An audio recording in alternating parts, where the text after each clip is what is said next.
that you're gonna look great. But if you wanna stay in shape, well, you better hit the GymWits. That's right, man. Tell 'em. Welcome to the GymWits Podcast. I'm Ryan George. I'm Justin Guild, a.k.a. Chef Sonic. And we are the GymWits. So, Ryan, what do you think about coffee?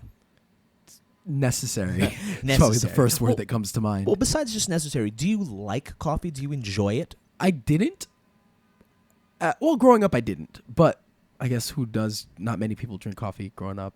But my first job was, as you know, at Starbucks. That's right. So I acquired... I guess I acquired a taste for coffee there. Yeah. And then it became necessary because I lived a few blocks away from the Starbucks. So I ended up working the morning shifts. And then many weeks, if someone called out, who were you going to call? The guy down the block. So I would get calls at 4:15 in the morning. I still remember my dad upset because almost every other day it seemed like he was waking me up to say, hey, and this is before cell phones or before I had a cell phone.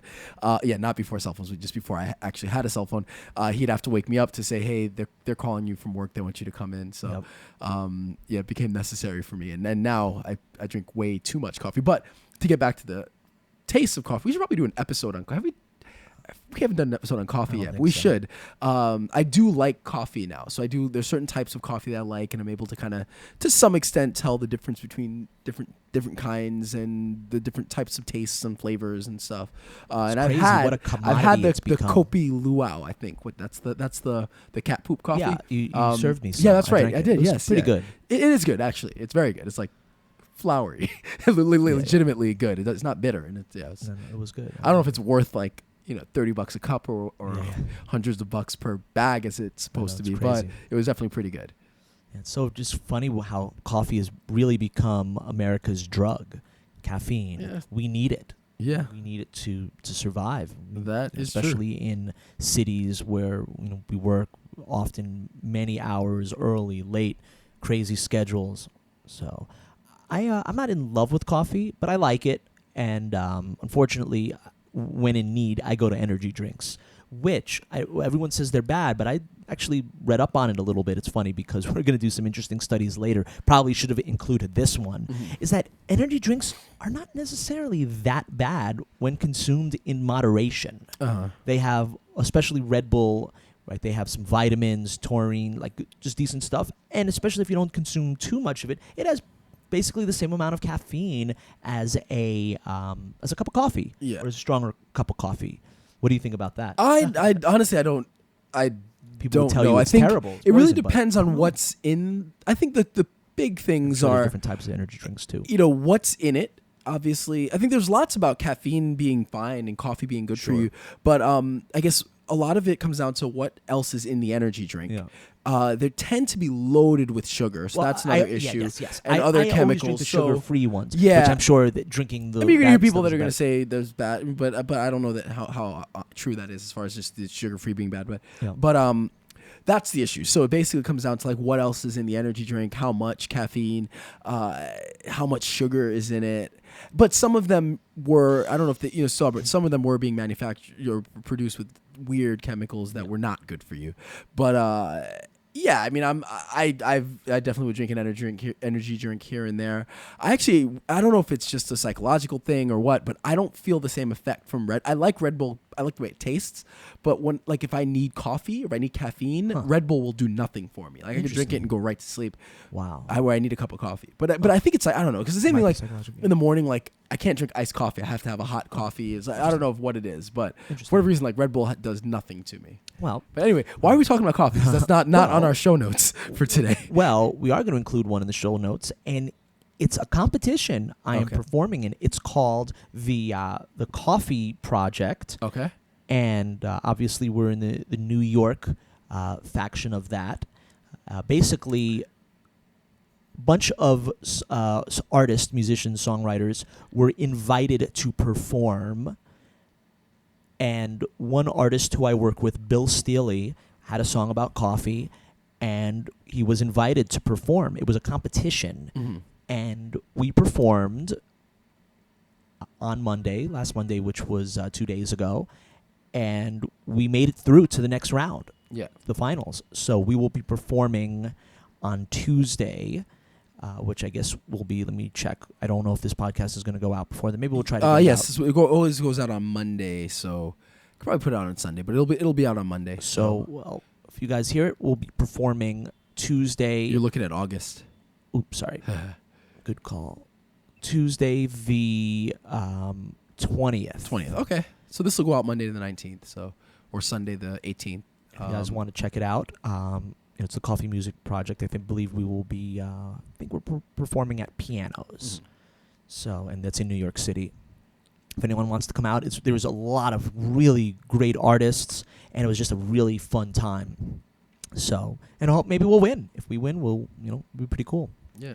So, I think you have a few studies for us. Yep. I got a couple to go over. So some interesting, some that contradict some of the things we've talked about, some that are just kind of confirming the obvious. Mm-hmm. So we'll get right to it. So this is an interesting one. Fidgeting can help prevent arterial dysfunction from sitting. All right. So we got a couple about sitting on this one today. So basically, this one was done by the University of Missouri. And so we know that we've talked about it many times, that sitting for long periods of time can lead to a whole host of health issues. And the part of the reason why is that it reduces blood flow to the leg. And one of the main problems is that it increases cardiovascular disease. So this study took 11 healthy men and women to test the leg vascular function. So basically the way that the test worked is they had them sitting down. One leg was still for the entire test. The other leg would toe tap. I think it was 250 beats per minute. It would be a minute on of toe tapping and then 4 minutes off. So kind of intermittent toe tapping. And then they measured the blood flow to the major artery in the leg of both legs, I'm sorry. Okay. To measure their arterial blood flow. And they found a significant increase in blood flow in the leg that was toe tapping. Makes sense. You move the leg, it's going to have better blood flow. So basically the idea for this then is, obviously increased blood flow is important for vascular health. This study, obviously, it was only 11 people, and they didn't, there's no connection with actual real health benefits. But the interesting thing for this, then, it does mean that it's possible that if you're going to sit for extended periods of time, there is a way to maybe help to increase and fight off those negative effects of sitting. So obviously nothing's going to beat actually getting up and moving around or actually exercising. But if you're going to be on a long flight, or if you're going to be, you have to sit at work for long periods of time, there is that option of, okay, I'll just toe tap. And maybe that could help a little bit. Because if it is increasing the blood flow, then it's likely then that it will maybe have some benefits health-wise. I was always a fidgeter. Yeah. Back in the day. I could never stay still. I had all this nervous energy. I still am to an extent. But you are too. Yeah. You don't even. I always have to do if something. You No, I do this, realize. like I know. Yeah, I'm always doing something. I think for everyone out there, I leave stuff around for Ryan to grab. Like I have my wire cutters here. I have a little keychain or something that I'll leave, and Ryan will for sure grab and play with it. So yeah, no, I do. I guess. I've read. I think I've read that some kind of, I forget what it's called, but basically kind of doing that kind of some activity where you're not thinking helps you think. Like doing something that like kind of where you're not thinking about the actual movement, whether it's like fidgeting or playing with something. And I do that, and I notice I do it. Like I'll just grab whatever. These hand, although these require a little bit more strength. Yeah, now you have one of those hand things, but the the exercise forearm squeezy things, but like I forget what they're called, but you have to actively think about using it because it actually requires strength. You can't just So. Yeah, so it's interesting. Fidget, so I guess fidget. Feel free to fidget. Yeah, fidget if you have to. So another one related to sitting. Now this one kind of contradicts some of the things that we've read. So this was published in the Lancet, and it was basically an analysis, an international kind of study that analyzed analyzed 16 studies. So they basically looked at 16 studies, 16 other studies. Yeah, gotcha. Over 1 million men and women. That kind of comprised these kind of 16 studies. So a large group that they covered, and they basically they took these larger studies, and they kind of separated them into 4 groups of people exercising at moderate intensity. So what they see as moderate intensity would be 3.5 miles an hour, or cycling for 10 miles an hour. That's so that moderate. so That's that's real the moderate. so that's their that's the kind of group that they were working with. And then they further divided this into 4 groups. So you had a group that worked out 5 minutes a day, so they met that requirement for 5 minutes a day, and then at the high end, they had a group that met that requirement for 60 minutes a day. So those are and then there were 2 groups in between, right? So you had a low end of 5 minutes a day, and a high end, or less than 5 minutes a day, was low end, and then the high end was 60 minutes plus a day of that moderate intensity activity. So basically what they found was that 60 to 75 minutes of moderate activity a day was enough to eliminate the risks of sitting 8 hours a day. So this kind of contradicts some studies that I've read that say that sitting for 8 hours a day will counter the benefits of exercise, so that you can act no matter how much you exercise. Was it that it countered the benefits of exercise, or that it was just still bad? That the exercise was still good for you, but the sitting was bad for you. I have to look up the study again, but I believe that you still suffered many negative health effects. So I don't know if it was the same, as bad or what. Like, if you would still build muscle, like it wouldn't. Like if you were lifting heavy weights, and you were trying to gain mass, like sitting wouldn't. Cause you to do that, but you would still have all the issues with heart issues, potential blood pressure. Yeah, we're talking about flow, we're talking about the main types of issues. the main issues with sitting. Yeah, exactly. Like the main health issues, you're dealing with the cardiovascular problems. So yeah, we're talking about that. Yeah, you could sit 12 hours a day, go to the gym, lift, and still build muscle. But we're talking about the heart effects. So now the interesting thing though is that basically 3 out of 4 people fail to reach that level of exercise. Sure. Well, that's a big deal. That's a good deal. Yeah. Of exercise. So, but what this study did find is that the risk for health is really more about lack of physical activity, or physical inactivity is of greater risk than sitting. So that's the more important thing, and that's where the focus should lie. That could make sense. So it's basically saying if you sit, maybe you don't sit 8 hours a day, but you sit 4 or 6 hours a day, not including your sleeping, and then you do a tiny bit of walking and you're standing around and you don't do any exercise. So you're just in general inactive. That it could be even worse than tons that's of sitting. what the findings of this study. So well, then we can conclude this from those 2 studies, from whether from this study. The other studies that it referenced and studies that we've discussed in the past. Yeah. The combination of both sitting and or inactivity is bad for you. So no matter what, exercise. And if you have a chance to be a little more active throughout the day, do it. Yeah. One thing that I've adopted is standing just randomly. Let's say I'm watching a game. I'll just stand and watch it for 20 or 30 minutes. I'll just walk around. I'll find a reason to walk around. When I'm teaching a guitar lesson, maybe I'll do one lesson sitting. The next lesson, I'll do standing. Mm-hmm. So I'll force myself to walk around, or something. When I'm on the phone, I have to walk around. I've made it so that when I'm on the phone, I have to walk around. Just these little things I think are helping me. I don't know. Maybe I'm not a scientist. I'm not a doctor. I don't know. But I think they are. And couple that with the exercise. So for everyone out there, you never want to use one of these studies as an excuse. Well, see, all I got to do is exercise, and I can still. And now, see, this one study says it doesn't matter if I sit, as long as if I exercise, it's good, right? We don't want to think about it that way, right? Yes, we know we need to exercise, but why risk it? Yeah, maybe sitting.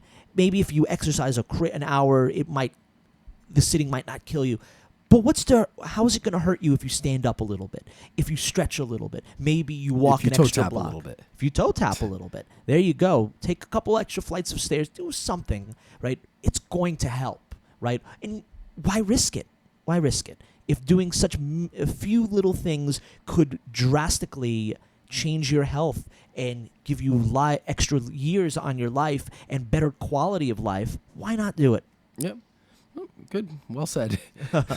So what else we got? All right. So everyone's searching for the magic bullet. We all want that pill that's gonna make us fit. Us bigger, right? We don't have to do anything else. And Some of us don't need that. Yeah. Apparently. So anyway, This study basically finds that the magic bullet is really just exercise and physical activity, which we know. So basically, if you're looking to fight obesity and cardiovascular disease, it's just regular physical activity. So this is from the Florida Atlantic University, and this is connected to even the two other studies, really, as far as the content. So finds that only 20% engage in the recommended daily activity level. 20% of Americans. Americans. Does it say age group? No, gender? it's just across age groups. Gotcha. 64% are physically inactive. No. So that's 64%. According to the last study, that is not good. Yeah, so that's not good. So there are benefits to exercise, beyond the obesity and cardiovascular, right? There's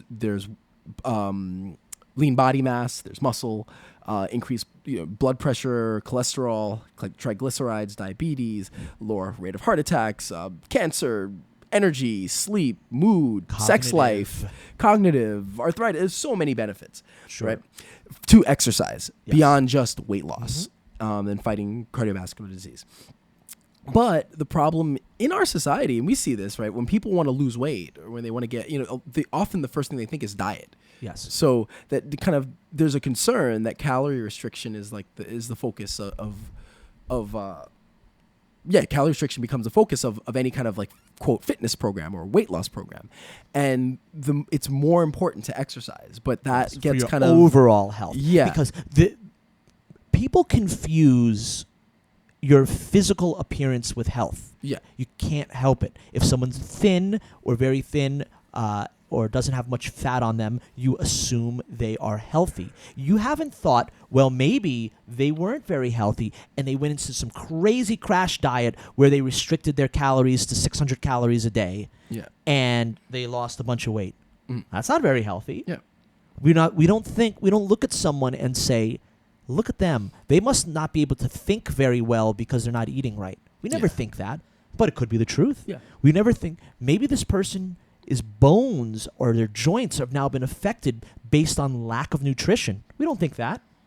We see someone who looks thin, maybe they're attractive, especially if they're attractive. We assume they're healthy, but it's just not true, right? People could, it's not true. Like they could be healthy, but you just can't tell just because someone appears to not have a lot of fat on them. Yeah. And I think this is exactly what's being said. It's so important to exercise. Now, this person might be exercising like crazy and not eating very much. Yeah. As you've seen. And in a short term, maybe you'll lose some body mass, some fat, but that can't be good for you in the long term. No. I don't care what anyone says. Yeah. And so, basically an interesting thing for most people is like as little as a 20-minute brisk walk. So just a brisk walk can burn up to 700 calories a week extra. And then it reduces, but more importantly, it reduces the risk of heart disease by 30 to 40%. So just showing like that your activity level can play a huge role in your health. So it's not just about dieting. And then another interesting thing, which again, we know, I know, is weightlifting is incredibly important. So we tend to stress when we're talking about heart health or just health in general. We tend to stress the cardio, aerobic, but the weight is important too because that's going to help you build muscle, which will increase your lean body mass, and it also helps to control the weight because you burn more calories at rest. Now, is anaerobic activity, which weightlifting is, also good for the heart? Yes, it does have some benefits for the heart. Okay, so there are some. But and we also know that you can lift weights in an aerobic fashion too. Yeah, but that's more important. But we'll separate them for now. So we'll say that the cardiovascular activity is more for the heart. The weight training is more for muscles. Obviously, there's overlap, but the weight training is important because the more muscle you have, the more calories you burn at rest. Yes. So if you're looking to lose weight, weight training and cardio is incredibly important. Then another interesting thing I saw in the study is that it says that $24 billion is spent in healthcare expenditures in the U.S. So just a little bit of activity can go a long way. Yeah. Now that could be misleading because we don't. That could be due to. Oh, I'm sorry. Relating to obesity or health. Yeah, relating to physical inactivity. I don't know how they came up to that number, but that's the number they came up with. So. It makes you could. It sounds right. I could believe more. I could believe less. I guess. Well, it makes sense. Yeah. Right. It could even be, I guess we don't know, but that sounds, it's a high number, but I could even believe it to be more because if you think of even indirect causes of someone being inactive, obese, and all the issues that come with that affecting other people. Who knows? Yeah. Right. I guess that they came to that number somehow, but yeah, it's really true what prevented it, and there's a big push for what we call what people are calling preventative medicine, and I encourage everyone to look up what that means. You find so much of it has to do with exercise. Obviously, a controlled diet, not an unhealthy crash diet, right? But a reasonable diet, education, knowing what foods to eat, perhaps supplements, vitamins, if that may factor in, and just a good healthy lifestyle. It's crazy what a good healthy lifestyle can do for you, and it's everything. Mm-hmm. Well said again. Right. Well, it's like we're preaching to our own choir here. Well, hopefully not. Hopefully there's some people who want to get on the wagon and are listening, or people that kind of are on and off or do the yo-yo thing that at least will. One way to stay accountable, in addition to helping our iTunes rankings, is if you keep listening, even if you fall off the wagon, at least it kind of keeps you accountable, keeps fitness at the forefront. So if you can do something to keep it there, then you just kind of check in every week and then eventually you get back to it. Or something clicks. Like you just know, maybe you never know. One day there's a topic or something that comes up that just it clicks and it works and makes sense. Unfortunately, that's a challenge. But it's also why the fitness industry exists and makes as much money as it does, is because people have a hard time keeping up and maintaining kind of a consistent level of fitness and health and that's why we're here. Yes, to help you guys maintain. Yep. So the next study, so we got two more for you. So one is this was also what was interesting to me. So I know I've worked with a lot of people who had meniscus injuries over time. The meniscus are discs of cartilage in the knee joint. It's basically on both sides of the knee, and they basically act as shock absorbers. And it's very easy, not easy to injure, but it happens often. You have like more acute injuries, like, if you twist your knee. What's an acute injury, just for? Let's see. How would I?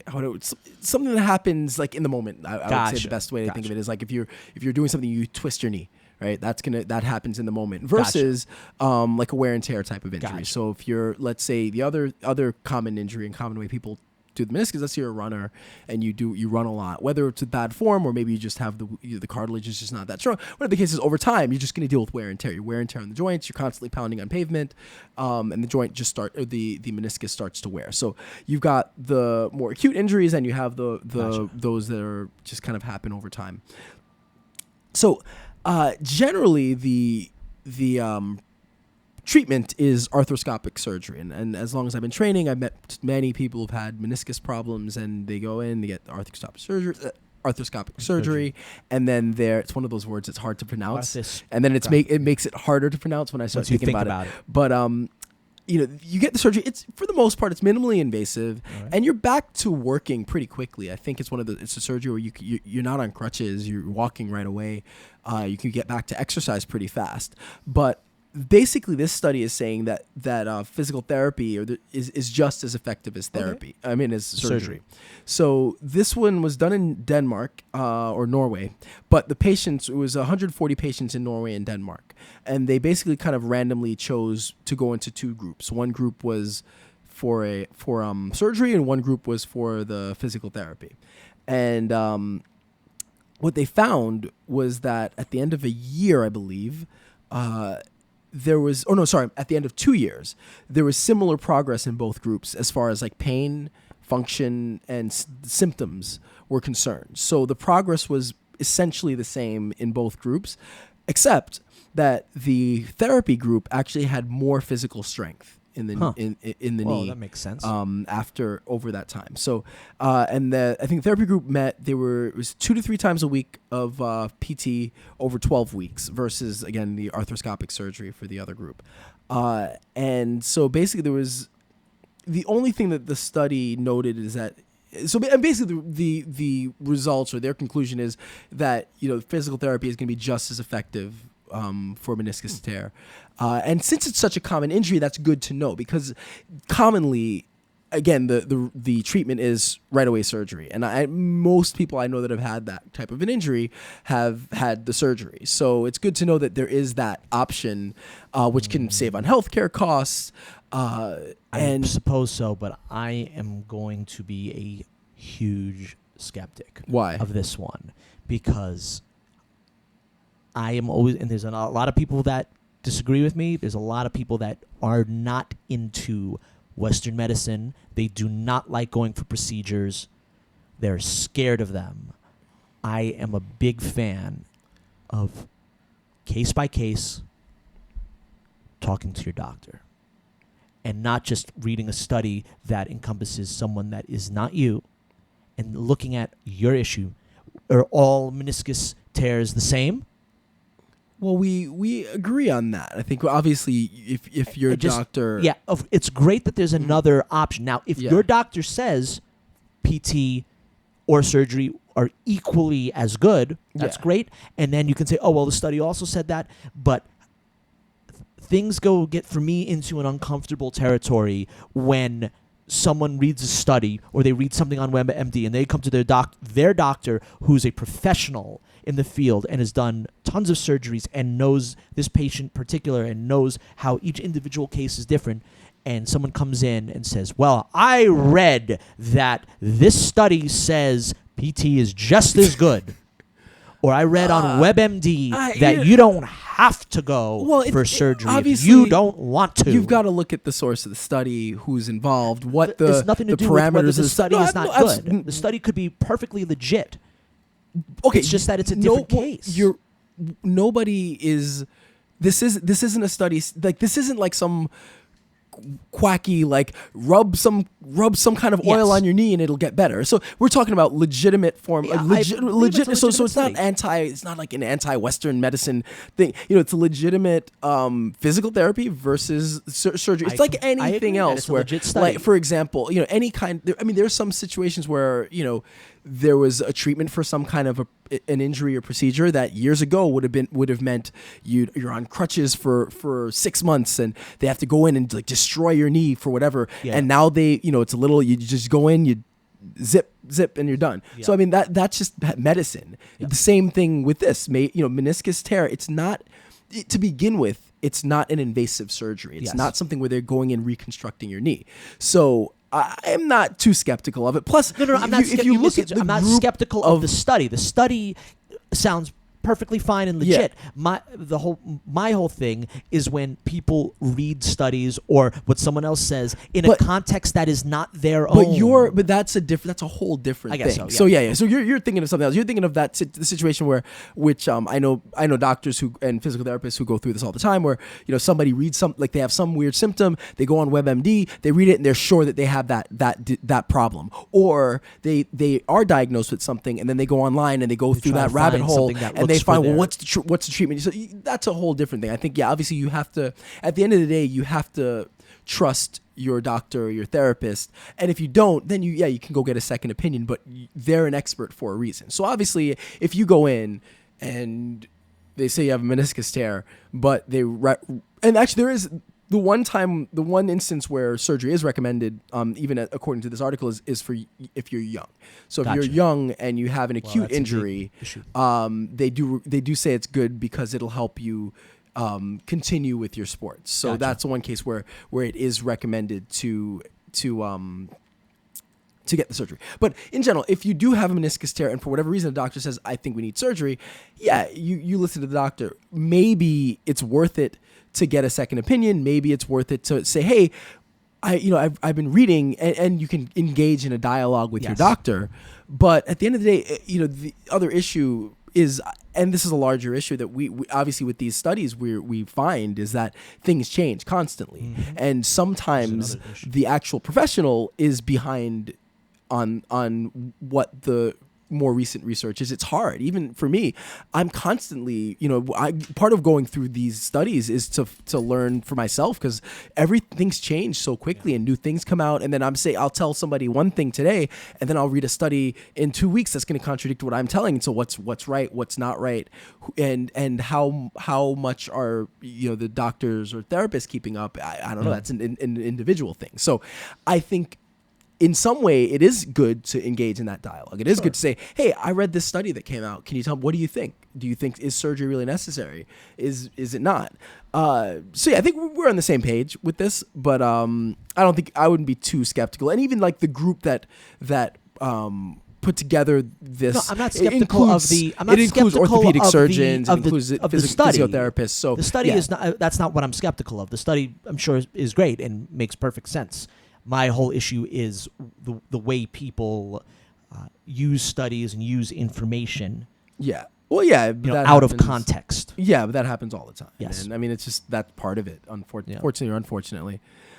All right, so we got one more interesting study. This one maybe is a little more relevant to anyone who's in a gym exercising. So most people have exercised or used or have seen resistance bands, right? So resistance bands are if you don't know, are elastic bands. As they stretch, they increase resistance. So they're a great tool to use by themselves because, if you're in a place where you don't have access to equipment, you can do a variety of exercises. As you move the bands, it increases resistance. So it's a great tool to use. Another thing you can do is use it to kind of augment your own workout. So try to give an example. Let's say you're doing a bench press. So you're lying on the bench.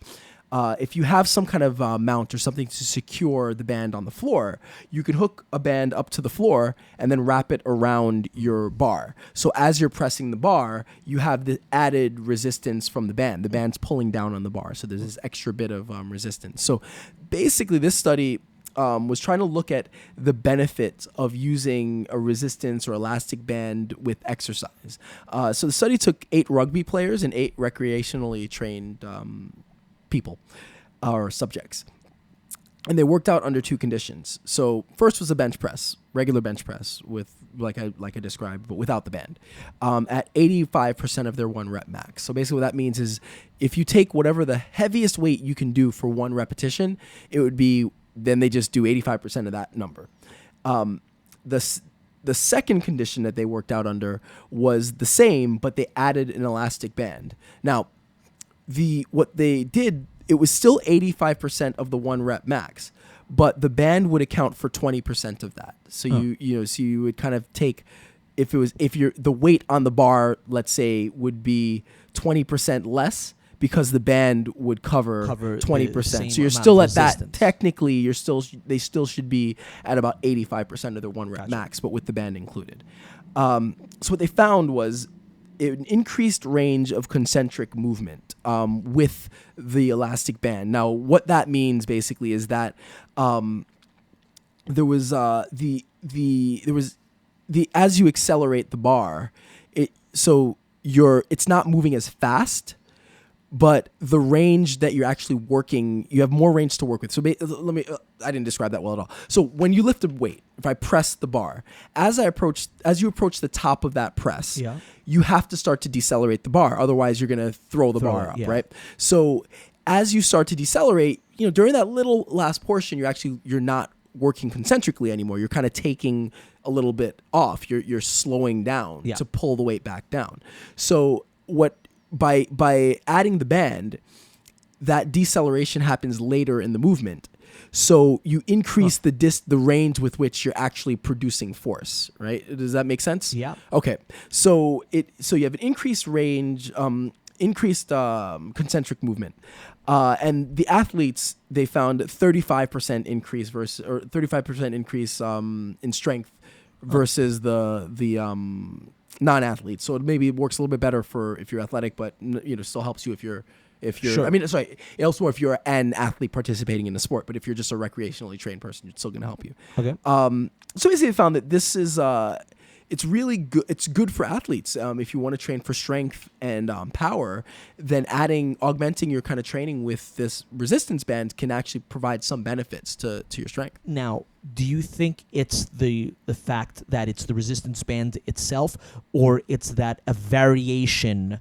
We often talk about doing variation. Yeah. Is that it, or maybe a combination of both? That the resistance band is good, and the fact that you're doing a variation in combination helps? I think it's a combination of both. Yeah, okay. I think that where I like this, so the way that it's set up is it's essentially the same weight, except that you have the resistance band. Another layer on it. So when it comes to strength, you have a couple of variables.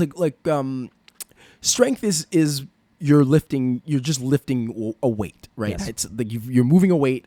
There's no real consideration for time when we're talking about overall strength. If I have 100 pounds and I'm benching it, we're not looking much at time for my strength. So where time comes into play is when it comes to power. So if you're trying to generate power, I want to move the weight up as quickly as possible. Now, when it comes to strength training, slower sometimes can help, because if I'm able to generate power over a longer period of time, then I'm working harder to do that, right? If I'm moving slower, I have to control the weight for a longer period of time. So in a way, I'm working a little bit harder. So by distributing things a little bit more evenly with the band, it helps you to develop strength over the entire range of motion versus strength or power over the range. Strength. I mean, you're going to generate some power. Power as well. So the other thing is, here's another benefit. I'm not really articulating this as well as I should. So by based on where you are in the movement, your body's just levers, right? Like levers and muscles helping to move the levers. So depending on where you are in a movement, certain parts of a movement are going to be much harder than other parts of a movement.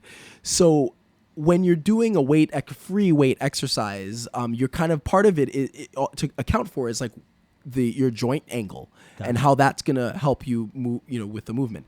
Now, by adding the band, if I'm just doing a free weight, that resistance never changes. If I'm just doing a bench press, the weight of the bench never changes. So a lot of it is just me relying on my joint angles. With the resistance band, because it increases resistance as you stretch it, it's gonna allow you to as you press and as you forces you to use different muscles.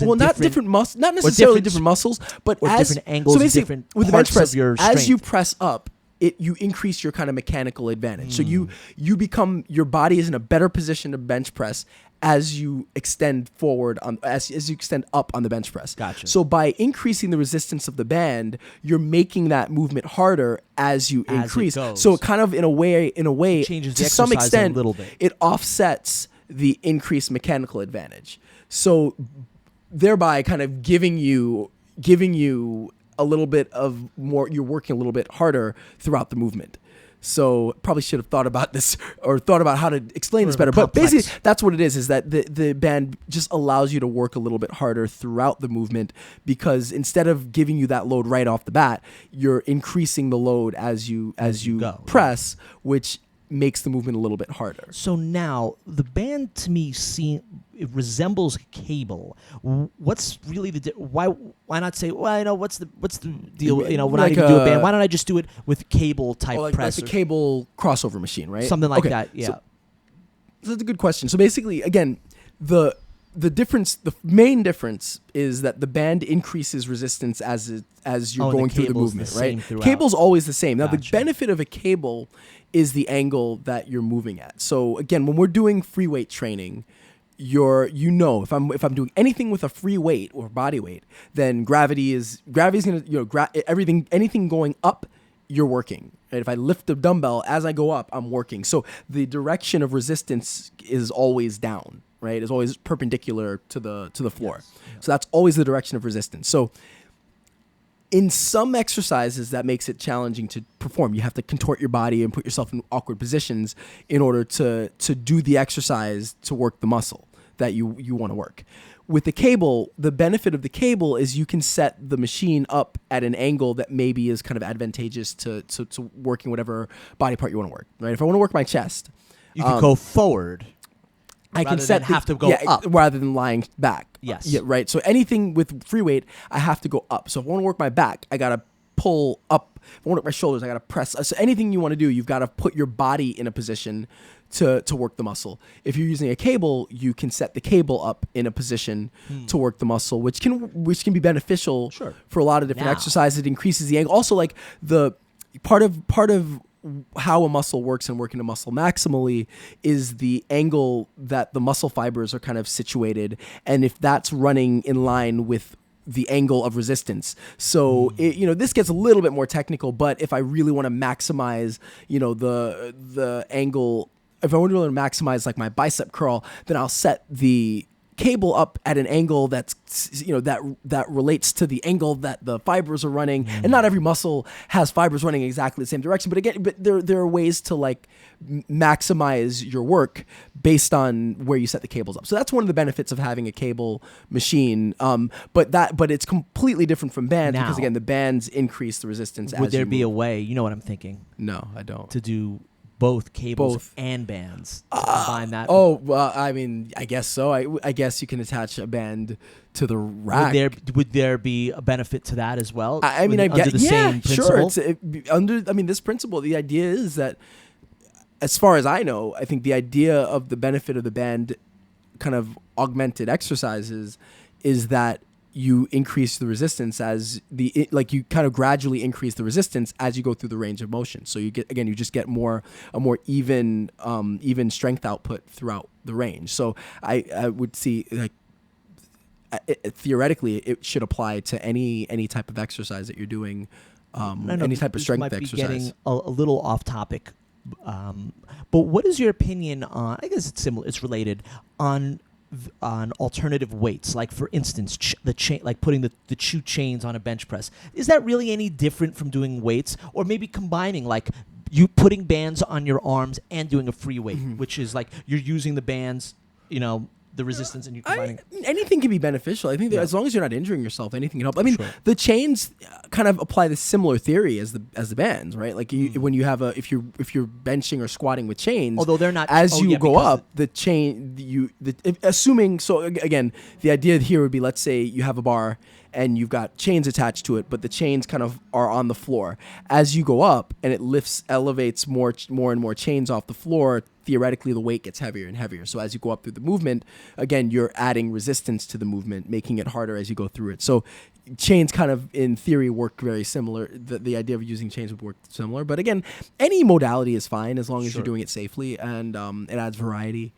So now there's another article I read. We're not going to get into that because would leave a whole thing to itself. But kind of on that whole, because I mentioned variety. Variety is important psychologically and also over time. But then there's a whole kind of muscle confusion idea where you always want to confuse muscles, and that is kind of bunk, as they would say. And I think I didn't read this article. It was referenced in the Skeptic's Guide to the Universe, which is a really good podcast, and I saw the article, or they referenced it. I read the article. It's actually very interesting. It's something that I would like to talk about. But yeah, the idea of muscle confusion is kind of BS. But maybe that sounds like a good podcast. It's a great podcast. But we'll get into that later. But yeah, it's a great article. They mentioned it, I believe, on this past week or last week's episode. But if you don't listen to the Skeptic's Guide to the Universe, it's really good podcast. And I guess one last thing, you hear this sometime of carrying awkward weights, like sandbags and stuff like that. Yeah. Is it similarly?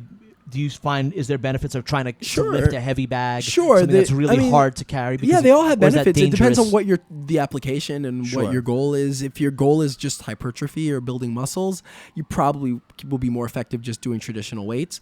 If the goal is more athletic, or you have a job that requires lifting lifting awkward weights, then that might be beneficial. I think the bigger thing with anything dealing with like kind of an awkward and a heavy load, the main issue is just injuring yourself. You know, if you're not really properly trained and you're picking up huge sandbags, or even if they're not huge sandbags, but if you're picking up a 10-pound or 20-pound sandbag with bad form, it can lead to injuries. So I think my bigger issue, regular weights are very, they're perfect. They're symmetrical. They're the width of the bars just right to grip. They allow you to grip and move and lift in ways that are work for the body. Where if you're doing that same thing with sandbags or awkward weights or logs or whatever, it just creates potential problems that you want to make sure that there's a reason why you're doing it, and that you're doing it safely or under proper supervision, or that you progressed to doing it. Gotcha. All right. Cool. All right. I guess one more thing we're gonna start doing. I'm gonna do an exercise of the week. So basically what we'll do is we'll talk about it a little bit very quickly, and then I will post to our Instagram so you get to see the exercise and a little more information on which is _GymWits on Instagram. So the exercise of the week this week is a side plank. So side plank is one of my favorite exercises. It's one of the things that works the obliques, which muscles kind of on the side of your trunk. And it's one of the exercises that kind of gets the highest like activation level of that muscle. And there are a lot of different ways you could do it. You could do it like a static plank and hold. You could do it for repetitions. You can work other exercises into it. It's one of my favorite kind of most dynamic exercises. Now, it's not the greatest exercise in the world, but one that I enjoy doing and I think most people can benefit from. So again, check out our Instagram, _GymWits, and you'll get more information on the side plank. All right. Well, that's it. You know where to reach us. Yep. The GymWits.com has all of our stuff, including our Instagram, Twitter, Facebook, all that good Download stuff. the app. Convincing everyone to download the app. Now it's available for multiple platforms. Not right? yet. Not yet? Yeah. When do you know when it will be available? Soon. It takes maybe 6 or 8 weeks actually. So All right, so we're getting close. Getting there. But definitely on iTunes. So if you have iOS, you can download it now on an iPad or iPhone and have the GymWits on your iPhone. It's great. So, all right. Well, that's it. I'm Ryan George. I'm Justin Guild, a.k.a. Chef Sonic. And we are the GymWits.